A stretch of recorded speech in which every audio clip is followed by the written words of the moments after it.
Hello everyone, চলো তোমাদের আজকে নিয়ে যাব হচ্ছে আনন্দময়ী মায়ের আশ্রমে।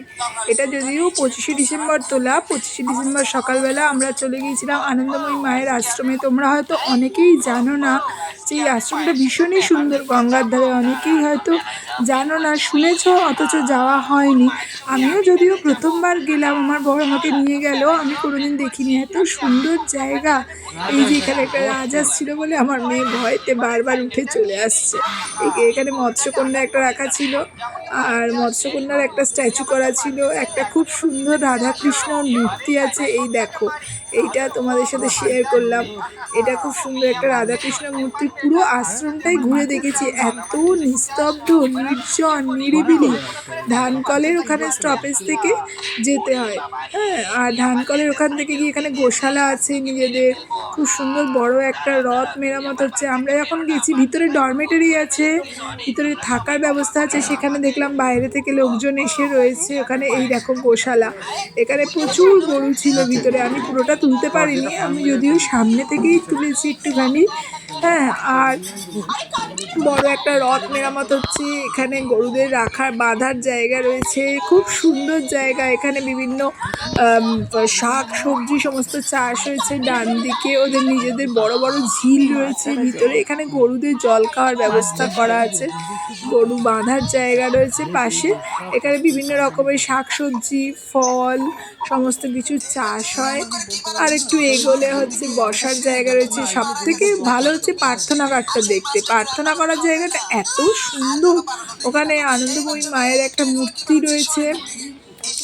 আর ওখানে সমস্ত জানো, ওখানে সব মিষ্টির দোকান থেকে শুরু করে সমস্ত ফ্ল্যাট, আনন্দময়ী এনক্লেভ এরকম নাম দিয়ে, আনন্দময়ী সুইটস। আমি তো প্রথম ওই গলিটা দিয়ে গেলাম, তো আমি ওই রাস্তা দিয়ে অনেকবারই গেছি কিন্তু দেখা হয়নি। পুরোটাই নিস্তব্ধ, নির্জন, ঠান্ডা পরিবেশ। তবে অনেকটাই সময় নিয়ে যেতে হয়। আমি গেছি একদমই অল্প সময় নিয়ে, যার জন্য বুঝতে পারিনি। তাড়াতাড়ি করে ঘুরে চলে আসলাম। সকালবেলা গিয়েছিলাম, একটু হাতে সময় না নিয়ে গেলে, আসলে বাচ্চা ছোটো হলে যা হয়, বাচ্চা ছোটো হলে তো আর সেটা সম্ভব হয় না। ছোটো বাচ্চা বাড়িতে রেখে দিয়ে গেছি। এখানে সব বিভিন্ন রকমের ফুলের গাছ লাগানো ছিল, ফুলের বিভিন্ন ধরনের ফুল হয়েছে। আর কিছু কিছু চারা লাগিয়েছে, সেগুলো কিন্তু ওয়েল মেনটেন্ড, খুব সুন্দর। পুরো মানে একদম পরিষ্কার পরিচ্ছন্ন, খুব সুন্দর মঠ। এই যে আমরা প্রার্থনাগারের ভিতরে ঢুকছিলাম, একদম ঠান্ডা আর একদম শান্ত। এখানে চারিদিকটা দেখার মতো একদম। দেখো আরও কিছু কিছু ফটো যেগুলো আমি তুলেছি। ভিডিওটা এই অবধি করেছি। এই দেখো এখানে, এটা দেখেছো চারপাশটা কি সুন্দর ঠান্ডা।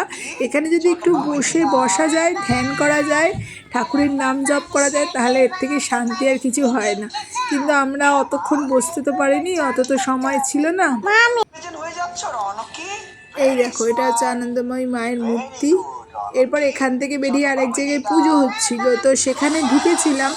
নাট মন্দির ওটা, ওটা খুব সুন্দর। ওখানে পুজো হচ্ছে, কিন্তু ওখানে আমরা বেশিক্ষণ দাঁড়াতে পারিনি। ওখানে ভীষণই ভিড়। আসলে যারা ভিতরে থাকে তারা আস্তে আস্তে ঘুরতে বেরোচ্ছে, তো মন্দির ঘুরে তারা আর কি বেরিয়ে যাচ্ছে। তো এইসবই দেখে টেকে আমরা বাড়ি চলে আসলাম। এই দেখো, এইসব মূর্তিগুলোর সামনে পোজ দিয়ে ছবি তুলেছি গঙ্গার ধারে। হ্যাঁ, এই দেখো এই ছবিগুলো দেখো তো তোমাদের কেমন লাগে। তোমরাও পারলে একটু ঘুরে এসো আনন্দময়ী মায়ের মঠে। এটা গঙ্গার ধারে, আমরা একটু বসে রেস্ট নিচ্ছিলাম। আর এই গাছগুলো এত অপূর্ব যে না লোভ সামলাতে পেরে ফটো তুলে নিয়েছি। তোমাদের কেমন লাগলো সবাই লাইক, কমেন্ট আর শেয়ার করে দিও প্লিজ। আর দরকার হলে একটু ভালো করে কমেন্ট করো, হ্যাঁ, যাতে শেয়ার করে দিও, যাতে আরও সবাই দেখতে পারে কেমন লাগছে ভিডিওগুলো। তো চলো টাটা, আবার কথা হবে পরের কোনো নেক্সট ব্লগে। সবাই ভালো থেকো, সুস্থ থেকো। আজকের মতন টাটা, গুড নাইট। ও হ্যাঁ, আর একটা কথা বলতে এলাম, এটা শিবের পাশে বসে আমিও ধ্যান করছি। শিব যেভাবে ধ্যান করছে আমিও সেভাবে পোজ দিয়ে ধ্যান করছি। আসলে মেয়ের জ্বালায় মাঝে মাঝে মনে হয় আমি ধ্যান করি। এটা গঙ্গার ধারে আমরা যাচ্ছিলাম হেঁটে, এই আমিও গেছি, সুদীপ্তও গেছে। এই জায়গাটা খুব সুন্দর। খালি পায়ে আমরা ভিতরে ঢুকে এখানে ভিতর অবধি, গঙ্গা অবধি গেলাম, কোনো একটা লোকও ছিল না। হ্যাঁ, তো চলো টাটা, এই কথাটা বলার জন্য আসলাম। ওর বাবা ওকে বলছে বসে পোজ দিতে, ও ছবি তুলবে, তাই জন্য। সবাই ভালো থেকো, সুস্থ থেকো। আজকের মতো টাটা, দেখা হবে আবার পরের কোনো নেক্সট ব্লগে। Tata, good night.